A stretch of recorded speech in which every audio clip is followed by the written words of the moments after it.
জাতীয় নাগরিক পার্টির যুগ্ম মুখ্য সমন্বয়ক আব্দুল হান্নান মাসুদ বলেছেন, ছাত্র জনতার গণঅভ্যুত্থানের ফলে ফ্যাসিস্ট হাসিনা ও তার দোসররা দেশ থেকে পালাতে বাধ্য হয়।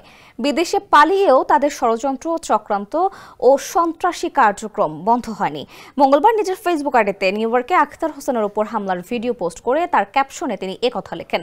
ফেসবুকে তিনি লেখেন, এনসিপির কেন্দ্রীয় সদস্য সচিব ও ডাকসুর সাবেক সমাজসেবা সম্পাদক আখতার হোসেন যুক্তরাষ্ট্রের নিউ ইয়র্কে সন্ত্রাসী নিষিদ্ধ আওয়ামী লীগ কর্তৃক হামলার শিকার হয়েছেন। এটা নিষিদ্ধ আওয়ামী লীগের দেউলিয়াত্বের প্রমাণ করে।